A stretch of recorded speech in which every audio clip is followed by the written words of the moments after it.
Cash Flow Diary Podcast, Episode 10. Congratulations, you showed up. Give yourself a high five in celebration of your success.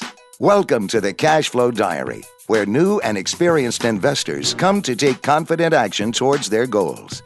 Your host is a family man, a real estate entrepreneur, investor, coach, and instructor. As a master facilitator of Robert Kiyosaki's Cash Flow 101 game, he's inspired many to begin their journey into creating cash flow for themselves and their family. And now, here he is to offer you the tools required to earn the income desired.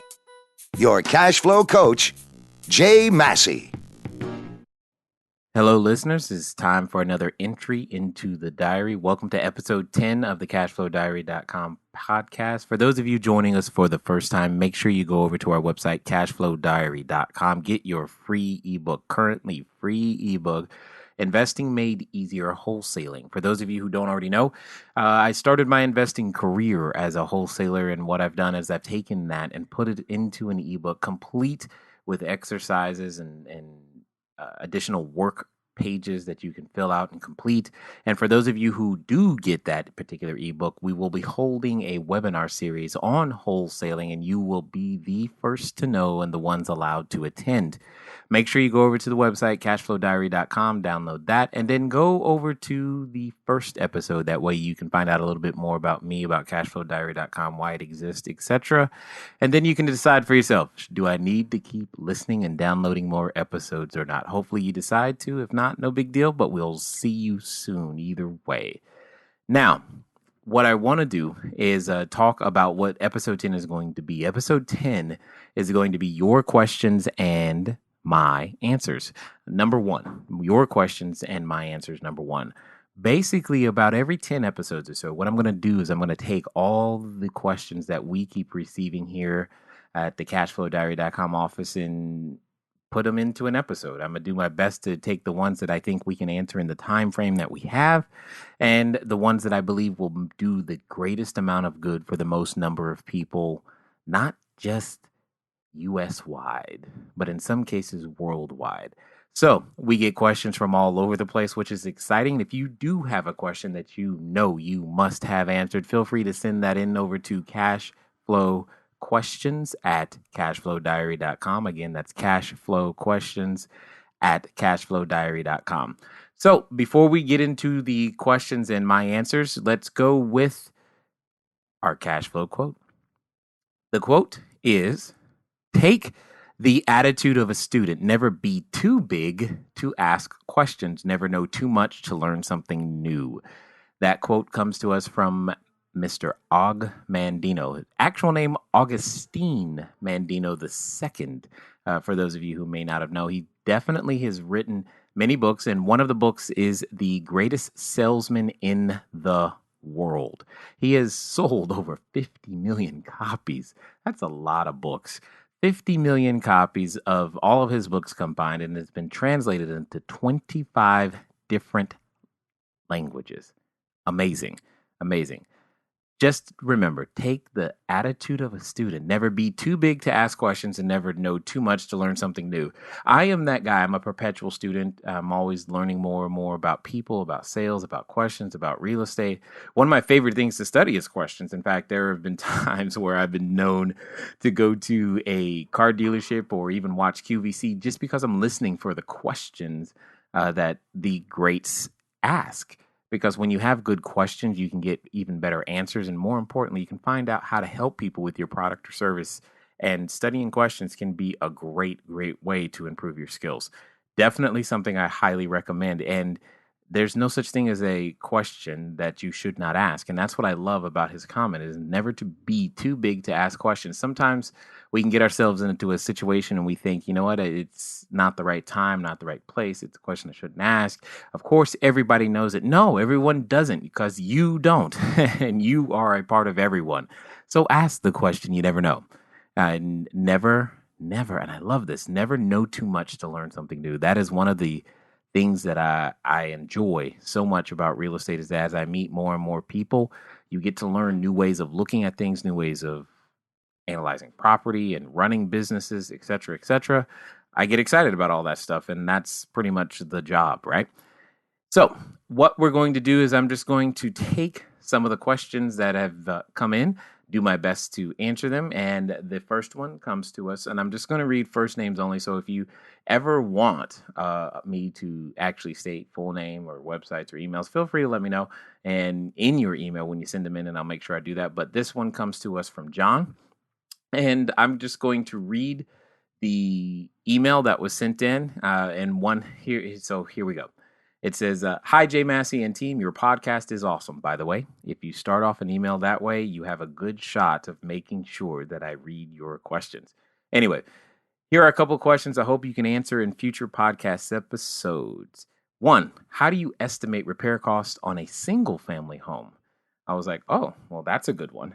And the reason he asked that question is because he said, "I am interested in learning wholesaling, but I am concerned that I do not have the experience or knowledge to properly estimate repair cost when looking at a house." So I'm sure there's a number of us out there who have that. For those of you who have met me in person or been to one of my seminars in person or seen me speak, you've probably heard me mention the fact that I've had a mechanical bypass. That's what I call it. I am not the guy that you call to even hang a picture or even something as simple as change the light bulbs. I can personally attest to the fact that light bulbs stay out a very, very long time in my house simply because the skill set of simply changing a light bulb is a little bit challenging for me. So the question becomes is, if you're going to play this real estate game, how on earth do you do rehabs? How on earth do you do wholesaling? How on earth do you do anything without this particular skill set? Well, this is what I was taught and what I do and what I suggest. There are a number of ways to gain this information, but before I answer that question, first, John, what I want to say very directly is don't be concerned that you don't have the experience of knowledge. It's okay. You don't have the experience of knowledge. You can't have the experience or knowledge without having gone through the process. And this is one of the things that I've mentioned before, or definitely have taught to the members or those who are partaking of our cash flow creation system information. You know that you can't do two things at the same time. You cannot learn and look good. So you either look good because you already have the experience of knowledge, or you don't look good because you're gaining the experience of knowledge. So if it's okay, what I'm going to do is I'm going to say what you're looking for is how can you gain this experience of knowledge with the least amount of exposure / risk as humanly possible. That's what we're going to talk about. Well, one of the ways that I was able to do this is there's a book out there. It's called the Home Cost Repair and Remodel Guide, and it's published every year. It's published by Marshall Swift, so you can go to marshallswift.com and pick up that book, marshallswift.com. That book, it's probably going to set you back about $100, but it's the best $100 you will ever spend, because what it does, it has the ability to actually estimate either by component in place or rooms the items that need to be actually fixed. And what's interesting about it is that it's good for the U.S. It's good in any zip code, because what they do is they use a multiple modification factor based upon the zip code that you are actually going to be performing the repairs in. So, and then they give you like a couple of categories to be able to flip through and go, okay, so if I want, low quality, mid quality, great quality, that type of thing, and then you can multiply by a multiplier. You can say, well, cool, I need to replace 3 sinks in this particular single family house. Those 3 sinks should cost, of rental house quality installed in this zip code, they should cost X. And then what you can do is you can use that as a baseline for actually going over to a contractor to be able to figure out, hey, can you do these things for this? Now, what's interesting about this is that I've never run into a contractor who said that they can't do it. The only question is usually it's a negotiation of time, etc. And then you also have to consider, depending on the size of the project, you may be involved with Davis-Bacon. If you're not familiar with Davis-Bacon and anything regarding that particular regulation, then it just means that you haven't done very, very large projects yet, probably, and you haven't involved city or government funds. But even in those instances, you still have a good shot of using this as a guideline for what things should cost. So that's good. So that is one way. Another way is to, and this is one of the best things about real estate, is that you can always leverage, right? There's a wise gentleman out there named Pete Fortunato. He says things like, use what you have to get what you need so you can have what you want. Use what you have to get what you need so you can have what you want. So, what do you have? You have this particular property, right? Maybe you have it under contract. Maybe you have, maybe you've closed on it. I don't know. So you have this property, but what do you need? You need someone who has the experience of estimating these repairs or even actually executing and doing it. Well, there are many of those people. So maybe what happens is that you give something that they need in order for you to get what you need. And now, when I say that, don't think that means money all the time. Sometimes it could just mean that they want to understand how you did the deal. It could be knowledge, time, money, and credit. Those are typically the four components inside deals. And you can go through those in various different ways. But if you have one, you can usually leverage for the other or others in that case. So, in this particular case, what you're looking at is, hey, you've got the house. What you need is his or her knowledge. You put the two together so you can have what you want, which is usually, in this case, if we're talking about wholesaling, we're just talking about an estimate. But if you actually want to come out with a completed house, they probably can help with that too. So use what you have to get what you need so you can have what you want. That works out very, very well. If that doesn't work, Jen, what you do is you hire someone, a contractor, just simply to go around and you start following them. I mean, do whatever you can to just follow them everywhere you go, or everywhere they go, I should say, and use them over and over and over and over again until you get it, until you feel the rhythm, because there's no other way to gain experience except by going through the process of making the mistakes and not knowing what you don't know. But here's the caution. The question is whom do you wish to be inside your real estate business? I decided very, very early that I didn't have that skill set, nor did I want it. So I had the gift of not having it. Therefore, it makes it very, very easy for me to never be tempted to try to fix or estimate all these things on my own. I would rather have people who have been doing it for decades and use their knowledge, use their teams, use those things in order to have the best quality deal possible. So even if I'm not intending on keeping the property, I still want the best quality property because it'll be associated with my name, my brand, my whatever. And you want to make sure that your customer comes away with some of the absolute best product that you can provide. Sometimes that means not relying on your own experience. Okay, here is another question. It says, what real estate educational resources gave you the foundation for your knowledge and the ability to take action in the beginning of your career? Well, there are many different pieces to that question. And then in my opinion, when it comes to, real estate investing, you've got to have many pieces. You've got to obviously have some specialized knowledge, as they talk about in Think and Grow Rich. And you definitely have to exercise that knowledge. So as what is mentioned in The Slight Edge by Jeff Olson, there's a time where for learning, there's a time for action. You got to put both together to be able to learn it. But one of the most important pieces, in my opinion, is environment or community. You've got to have that too. And when I got first started, there was an educational company out there that I attended that had those components all together. And in fact, that company still exists right now because they're under the name of Renatus, and I'm actually now an instructor for them, which is kind of interesting. But what is important to understand is that you must find a way into communities like that give you the ability and access to all of those components at the same time so that you can take advantage of what is called eustress. It's the exact opposite of distress. So eustress. Eustress simply means that it's that same thing that happens when you experience peer pressure. So if you're around a whole bunch of people who are learning the same things that you are, doing the same things that you are, and experiencing the same challenges that you are, but yet they're still succeeding, at some point you start to feel weird for not taking the actions that you see the other people around you taking. And what begins to happen is that you, in order to still quote unquote fit in, you start taking the same actions. And you want to put yourself in that environment as much as you possibly can.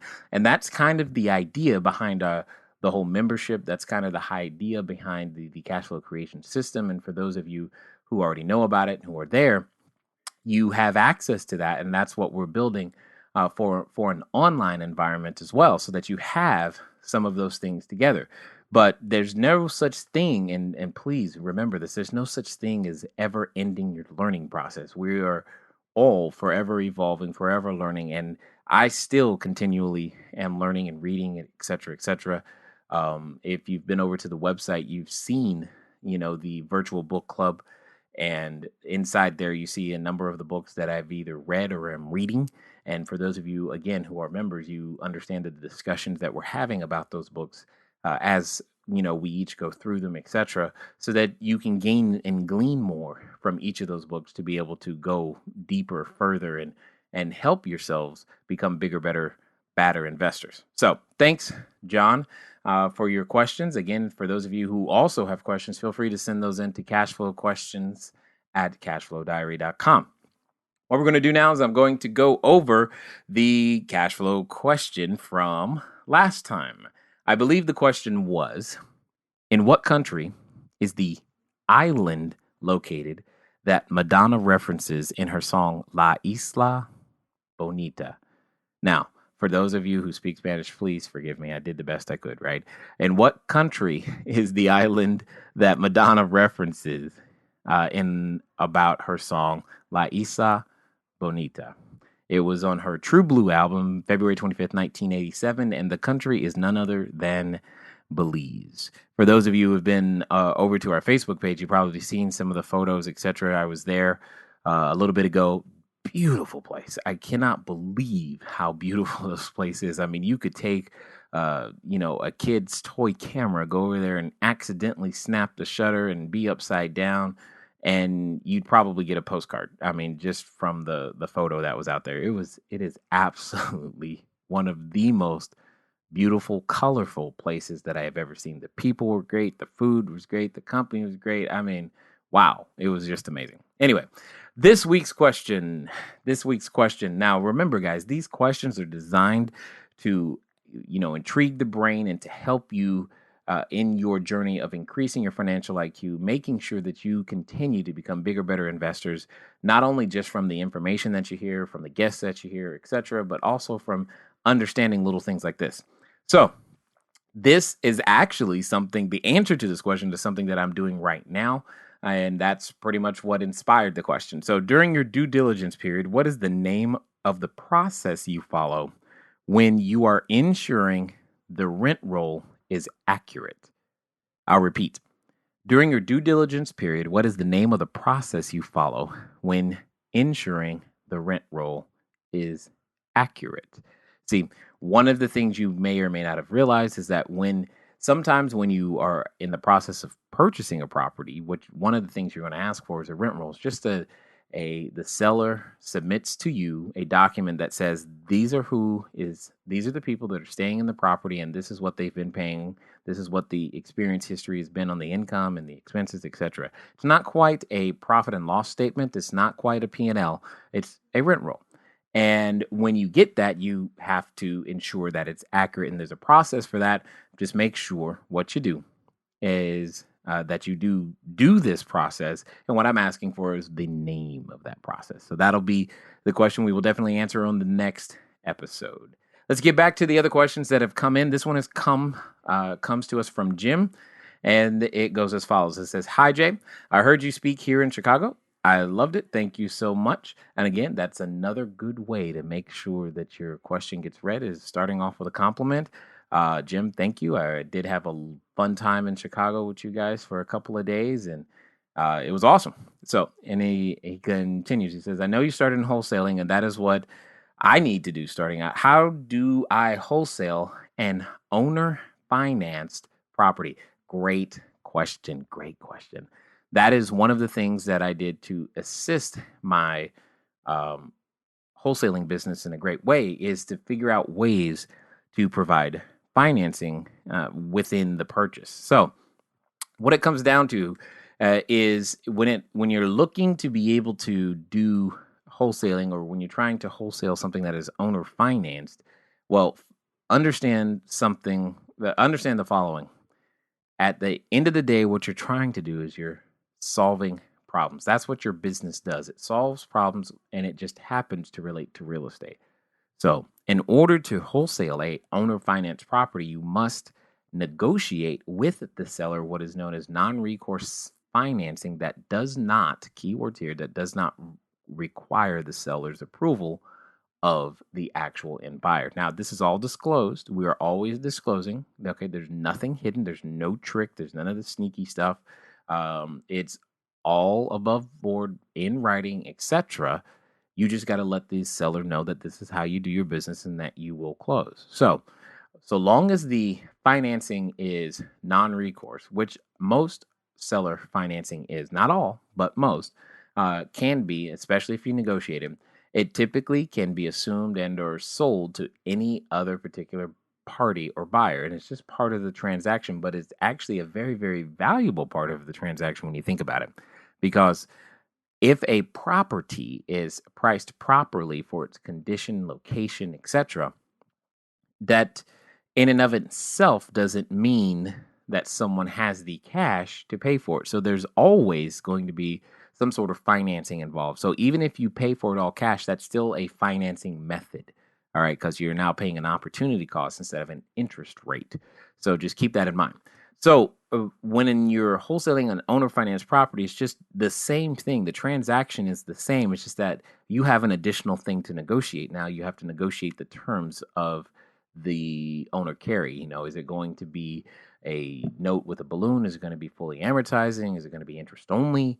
Is it going to have monthly payments, quarterly payments? Are you going to have annual payments? When do payments start? Now, keep in mind that because you're negotiating owner financing, and just because banks like to receive money every 30 days doesn't mean that that's what you have to negotiate. That may not always be what's in the best interest of the seller or the buyer. And you need to be in a position to ascertain that, understand it, so that you can, again, solve problems, because that's what we do. We solve problems. Thanks, Jim, for that question. Last question today comes to us from Lance. Lance, this is what he has to say. He says, thanks, Jay. I listened to all of your podcasts today. That's amazing. He listened to all of the podcasts today. Is wholesaling possible without doing yellow letters in the U.S.? And if you can't meet in person with your seller, how do you close a deal? Is there a way not to spend a lot on marketing and get in touch with sellers? Thank you, Jay. Okay, so here's the answers. One of the unique things, for those of you who have listened to the first episode, you already know this, but one of the unique things is that I was not afforded the opportunity of a marketing budget when I first started. I barely had the funds to eat.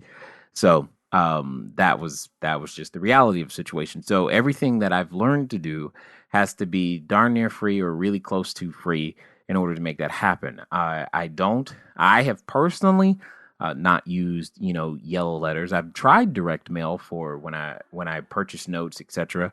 And, that works. There's nothing wrong with it. It is, can be a little expensive. There's nothing wrong with yellow letters. So I want to state that first and foremost. Yellow letters work. And at the end of the day, it's all about what you're going to do. In fact, let me say this. Everything works, nothing doesn't. And what's most important, the best, here is the key. Here's the secret. I know some of you are thinking it. What is the absolute best marketing method? The best marketing method is the one that you're going to do consistently, period. I don't care if that means you tattoo on your forehead an 800 number and you walk around. That's fine. Someone will call you simply because they want to know, why on earth is this person walking around with a number on their forehead? Okay, here's the point. What you do is not as relevant as that you do to me. All right. So is wholesaling possible without doing yellow letters? Absolutely. No matter your location. But what is impossible is that if you don't tell anybody that you're looking to buy property, you never will. So you must have some method of getting in front of people who have the property that you are looking to purchase. Because as a wholesaler, your inventory is a contract, not the house. So if you have nothing under contract, you have nothing to sell. All right. So keep that in mind. So you must come up with a system, a way of making sure that people know that, hey, you're looking to buy property from them, whatever that is. Okay. And if you can't meet in person with the seller, that doesn't really matter to me, because remember, my investor identity is such that I don't need to see the person or the property, because there are other people who need to see the person or the property. I don't need to see you in order to buy a piece of property from you. In fact, I can count on like one hand the number of actual sellers that I've seen. In fact, I've never even closed any of my transactions, and I've done hundreds now in 8 different states, and we have hundreds of units in 5 different states. I've never, I can't remember a time. There might have been one where I've actually went to an escrow or a title company and physically signed the paperwork. Most of the time, I close via using FedEx or UPS or some sort of method that way. And there have been many times where I've closed transactions without ever meeting the seller or the property. In fact, there are many properties I still haven't seen. But that's, besides the point. And then I'm comfortable doing that. You may not be that comfortable, because I look at real estate as a um, very much through the eyes of a financial planner, because that's what I was. That's what I used to do a long time ago, right? Don't do that anymore. I'm not licensed anymore. None of those things. But when I look at it, I look at it as a stream of income. I don't need to see the property to analyze a stream of income. I do like to see the property to look for additional opportunities and additional um, warnings or threats. Those I liked. That's the reason I like to go see a property these days, not because I intend on doing the repairs myself or anything of that nature. So if you can't meet with a seller in person, in my opinion, that's okay. That's great. That means you can be more efficient. You can talk to more people. You can do a lot of business just in your car on the phone, or at home, or in Starbucks, or whatever coffee shop you prefer. So closing that deal just simply means you now have to do a closing, usually through FedEx or UPS or some sort of registered mail service. And you got to work with a title and or escrow company that understands what you're doing and that you don't have an intention of physically showing up. So you probably going to spend a grip load of money on notaries. At least I do. I know all about it. And that's pretty much what you're going to end up doing. And there's nothing wrong with that, but that's just one way of doing it. So, is there a way to not spend a lot on marketing and get in touch with sellers?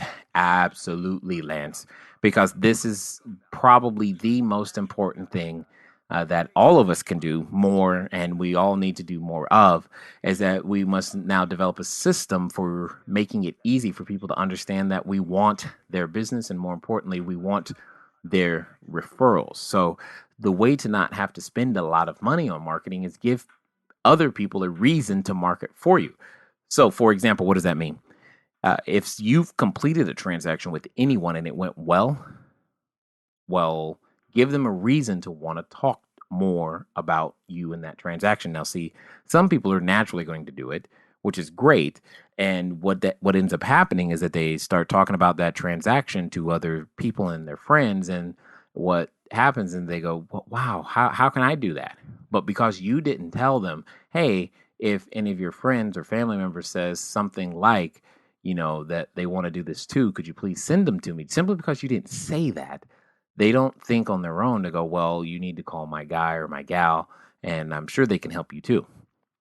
We've got to be clear in making sure that people understand that we are never too busy for their referrals. If you've ever attended a training by Brian Buffini, you kind of understand exactly what I'm going through or what I'm saying, because that's one of the things that as a financial planner I had to get good at, is making sure that we got business by referrals, because you couldn't necessarily advertise. You can't put in yellow pages, couldn't put out ads on Craigslist, all this other stuff. Hey, let me be your financial planner. That doesn't really work.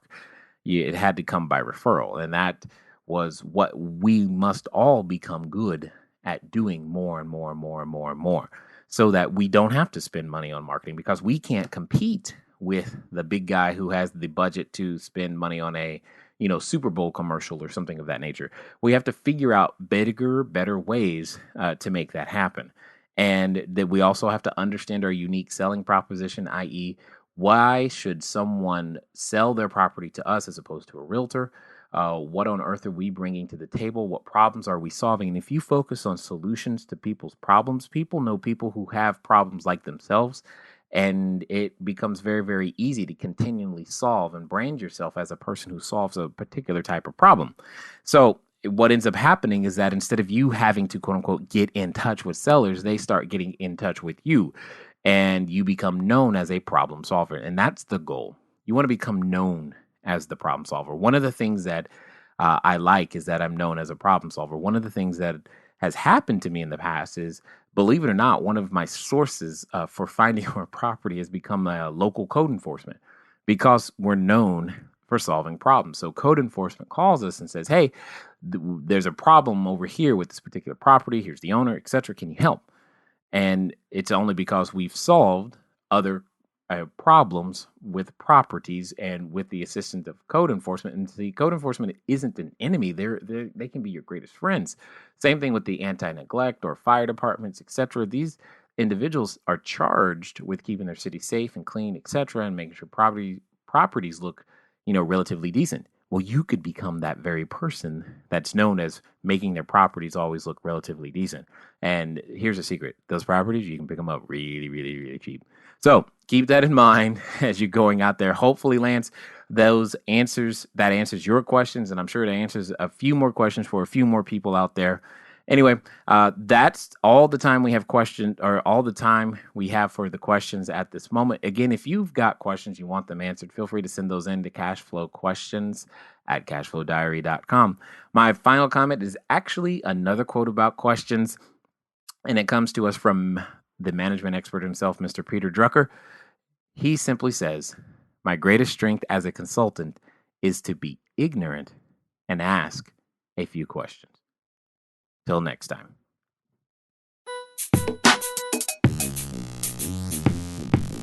Thank you for investing your time with Jay Massey and the Cash Flow Diary. When you have a moment, please visit iTunes and leave a positive comment about the show. And go now to our website, cashflowdiary.com, to take advantage of our free business building course, Cash Flow Foundation. Gain the knowledge, understanding, and skill that will teach you how to never need a job again.